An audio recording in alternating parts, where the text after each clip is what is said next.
Hi, my name is Victoria McKinney, and today I'm going to be talking about Angelman syndrome. Angelman syndrome is a fairly rare neurological disorder that occurs due to a mutation of the UBE3A gene on chromosome 15. Angelman syndrome affects 1 in every 12,000 to 20,000 children born. The disorder can cause seizures, developmental delays, sleep and behavioral disorders, and ataxia, often with jerky movements.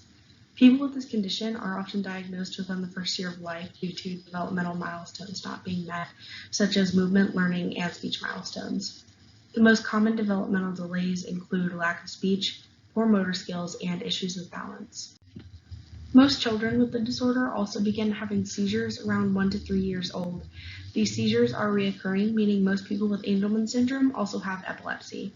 Sleep disorders also occur in Angelman syndrome patients because of high levels of energy, which can make falling asleep and staying asleep difficult. The behavioral issues tend to begin during or after puberty because their happy and excitable demeanor often shifts into feelings of anxiety. Angelman syndrome has also been called happy puppet syndrome since many children who have the disorder display an excitable demeanor paired with jerky movements. Life expectancy is usually normal for people with Angelman syndrome. In Angelman syndrome, there's a disruption of the function of the maternally inherited enzyme called ubiquitin protein ligase E3A gene. This enzyme allows other proteins to be broken down, and without it, there can be harmful protein buildup. There are also 3 different isoforms in Angelman syndrome. Isoforms are functionally similar proteins that have a similar but not an identical amino acid sequence. The functions of each of the isoforms are currently unknown. The most common way that someone can inherit Angelman syndrome is from a mutation called a uniparental disomy. A uniparental disomy happens when both copies of a gene are inherited from one parent. In this case, both copies of chromosome 15 are inherited from the father. In Angelman syndrome, MRIs sometimes show signs of mild brain atrophy, as well as dysmyelination and hypomyelination. Dysmyelination refers to a malformed and defective myelin sheath, whereas hypomyelination is an extremely low amount of myelin. Myelin loss has been shown to significantly increase the chance of seizures, as well as cause balance and movement issues. Other neurological issues include Parkinsonism, myoclonus, and hyperreflexia.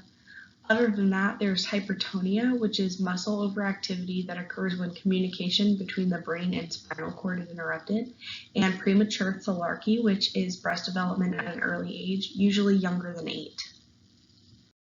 There are 3 common methods of diagnosis, which include the DNA methylation test, a UBE3A gene sequencing test, and a chromosomal microarray.